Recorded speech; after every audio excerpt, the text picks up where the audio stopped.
Worlds 2021 quarterfinals, T1 fought off against Team HLE, and everyone unanimously agrees that HLE drafted extremely poorly. So the question is, if it is so obvious that they drafted poorly, why did they do it? I hope that I can provide some context here as towards maybe why a team at such a high level would draft what is considered a poor draft all through 3 games when it seems so obvious from third-party perspectives.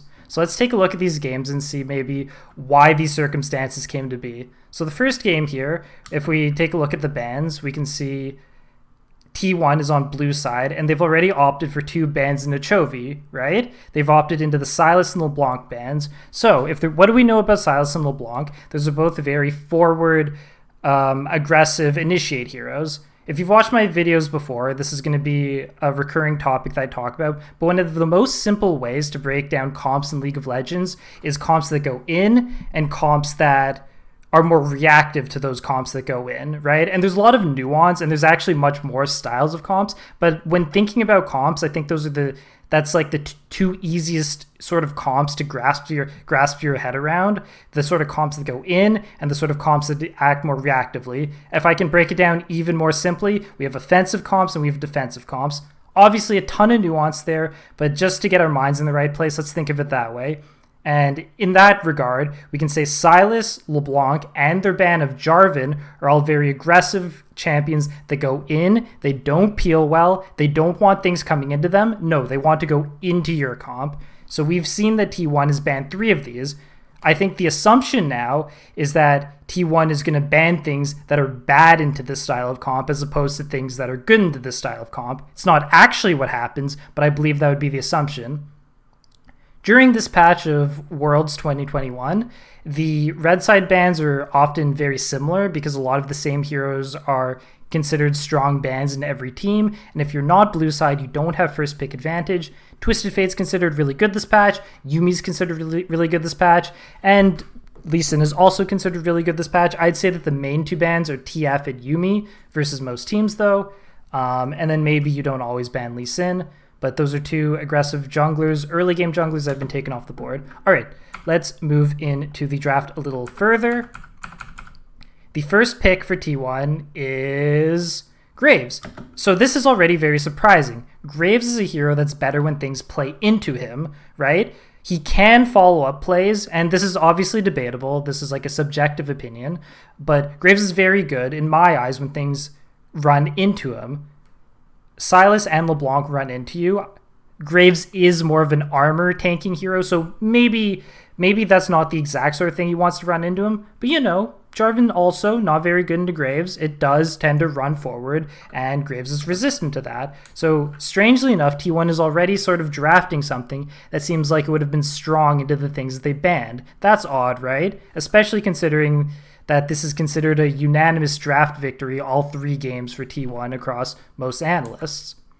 And then if we check out what HLE drafts, they draft Xin Zhao, very similar champion to Jarvan, goes very in, doesn't have peel potential, and Misfortune, which can play at a couple different speeds, but in this comp it's already implied that she's going to be playing in a more forward speed, having to use her movement speed to follow up Xin. So HLE has seen a champ that maybe they're not necessarily good into, and yet they're still drafting that style of comp. That seems incorrect too, right? So let's keep playing it out, and maybe we can gain some additional context.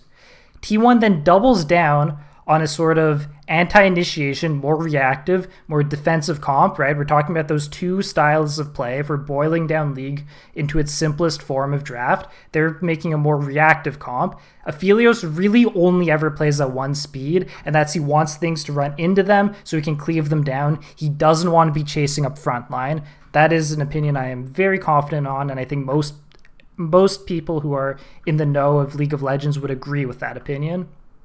And they also draft Talon, and maybe Talon can play at some different speeds, as well as he's kind of new to the whole League of Legends meta, considering he's a jungler right now, so maybe it's hard to grasp exactly what speeds he plays at, but right now T1 have a very reactive comp, and maybe HLE can draft out of a comp that just goes forward so that they're not playing into T1's hand, but instead they keep going with a very offensive comp, which is going to be overall countered by a more reactive comp, expecting them to run, where T1 expects HLE to run into them with the Xin and Irelia. So this continues to be weird, right? HLE is continuing to draft things that are weak into T1's comp. And it's also weird that T1 banned a lot of things that would, in theory, be bad into their comp. So that this is all strange, right? And we'll just see how it goes. So at this point, I think you say, if you're T1, you say, okay, we have our style of comp that we're drafting.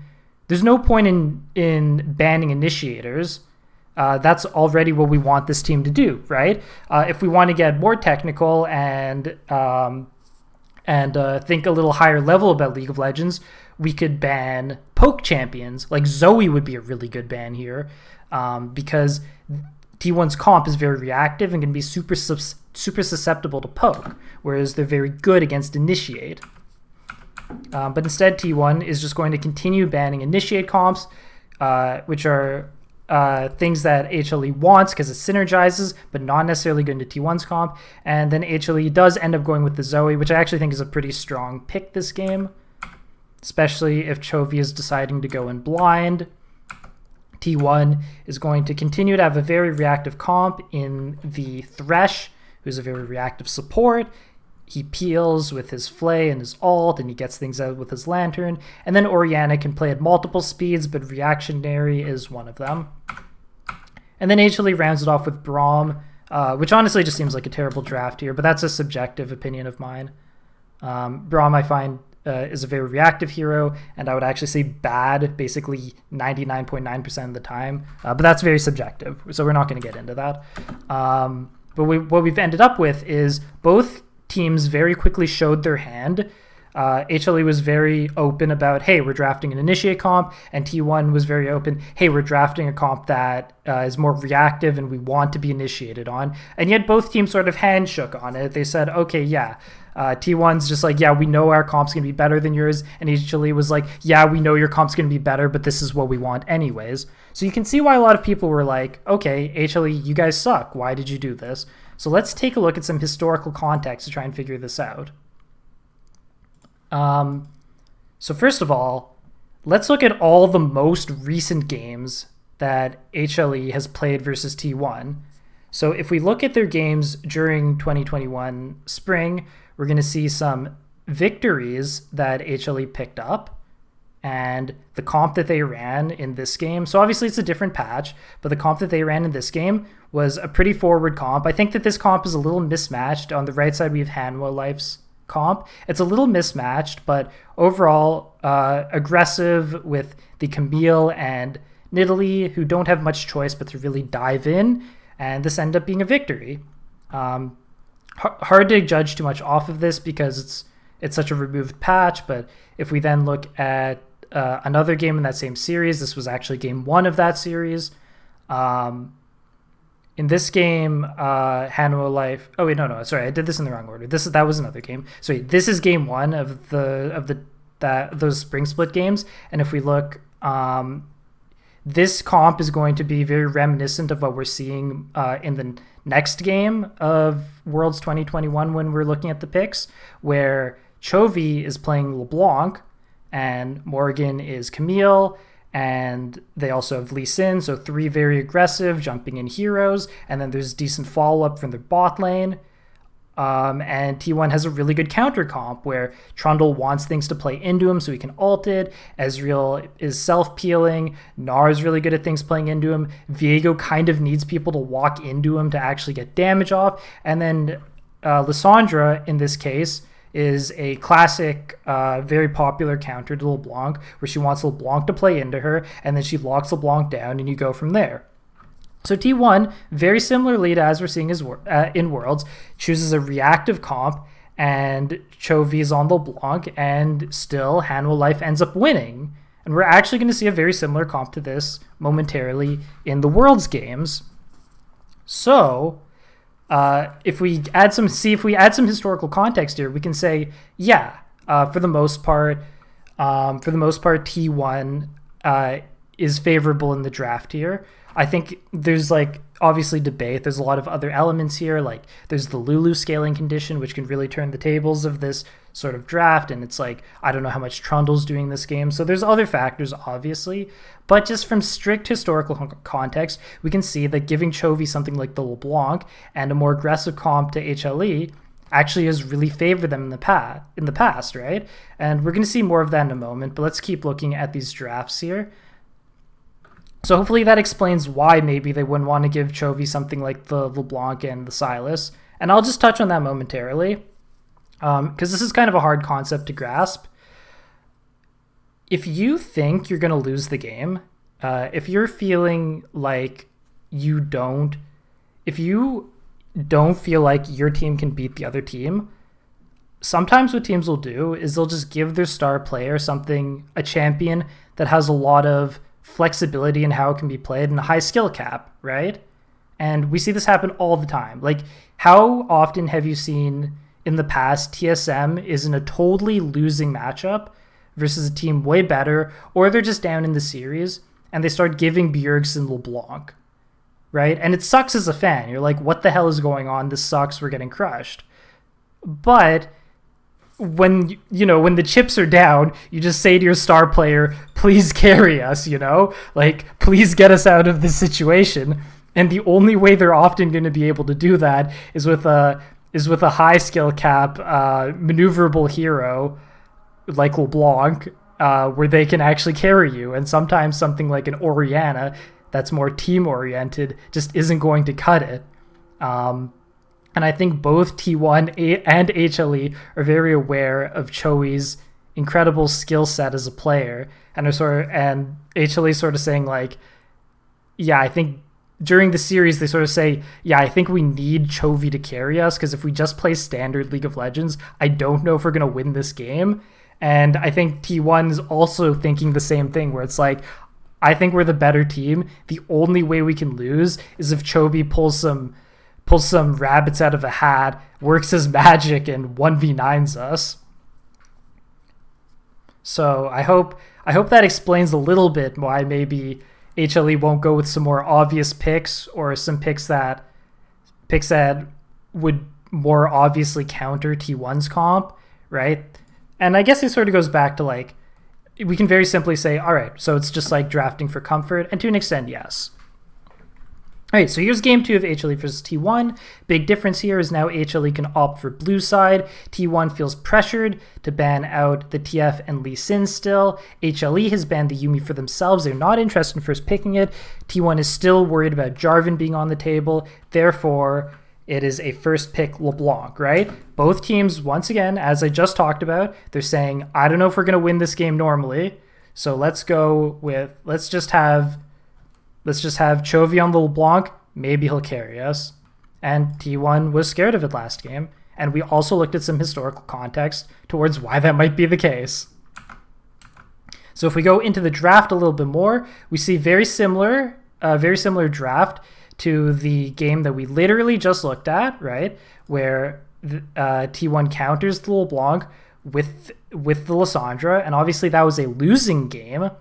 But this time they get the Aphelios, and I think we'll talk about Aphelios a little bit more in a bit. And then HLE, recognizing that last game T1's comp played at a very mid-range speed, it's going to be a little more susceptible to poke, right? I said last game Zoe was a good draft. Varus can do similar things. So HLE is drafting, once again, a very dive-heavy comp into a comp that wants to be dove in on, but they feel that that is the best way for them to win the game, right? They're giving themselves champs that they've beaten SKT with in the past, strategies that they've beaten SKT with in the past, even though it is a strictly losing draft. And I think, personally, that makes perfect sense. I don't think there's any context that implies that HLE is going to win with a winning draft, right? They need to actually get some comfort picks, and they actually need to create a situation where maybe Chovy can pull a rabbit out of a hat and carry the game.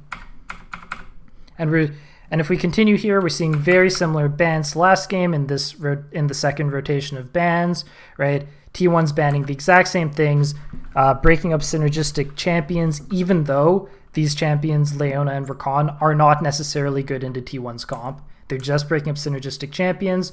T1's going to continue to draft heroes that want to be played into. HLE is going to continue to draft heroes that want to play at a very forward speed. And the comp really just rounds out like that for both teams. They're just handshaking this, right? HLE is saying, we're losing the draft, but we're on comfort, and we've beaten you with this before. T1 is saying, yeah, this is working for us. We're just going to keep doing it, right?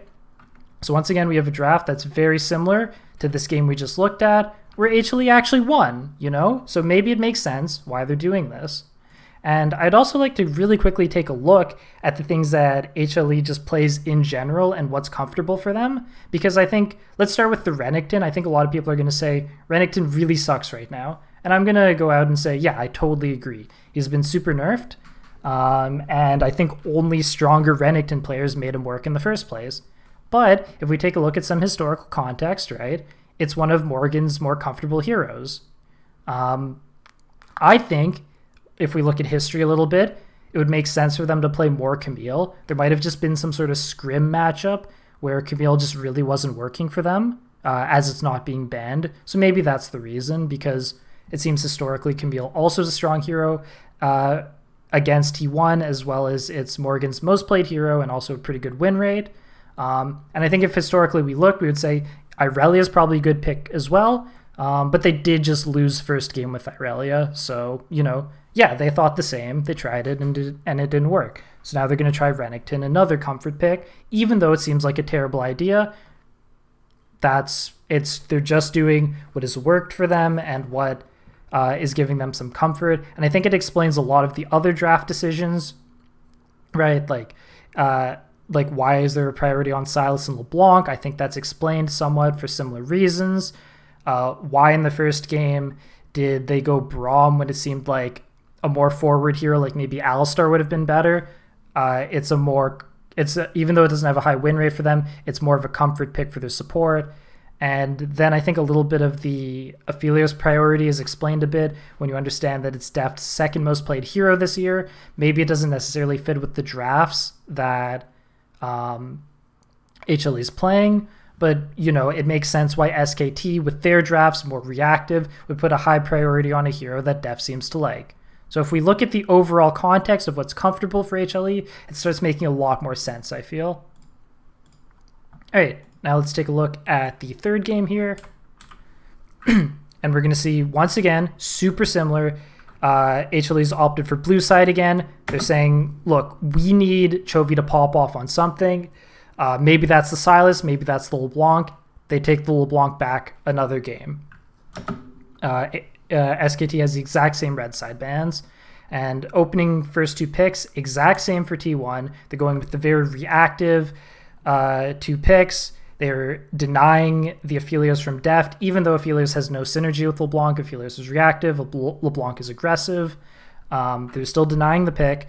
T1 wants to play a more reactive comp that gets played into. Aphelios is great for that. LeBlanc is great for that, as well as the natural counter. Lissandra is great for that, as well as the natural counter to LeBlanc. HLE is going to do something very similar. They're going to pick Olaf, who's a very go-in hero. Then they're going to pick a little bit of poke in the Varus for reasons I already explained. And SKT, once again, doing very similar things, similar bans. HLE needs to change up something because they're getting crushed, so they ban away the Gwen this time. They say maybe with a different top matchup we can win. In this situation, T1 wants the Thresh. HLE once again going for comfort, running back the Braum, even though I don't think it fits here. Running back the Renekton for reasons we already discussed. Once again, it seems like maybe Camille at some point could have worked its way into HLE's draft, just based on historical context, but maybe something didn't work in scrims. I'm not sure.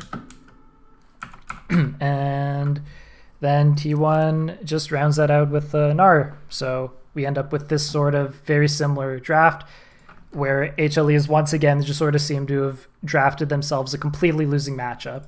And we'll look a little more at some of these games to give us historical context. So what happened in the last time T1 and Hanwha Life fought each other in a best of 5. It actually went to 5 games, with games 3 and 4 being won by Hanwha Life. And if we look at some of the drafts that did and didn't work out, here's a draft where Hanwha Life has a much more reactive comp. I don't love this comp. I think it plays at too many speeds.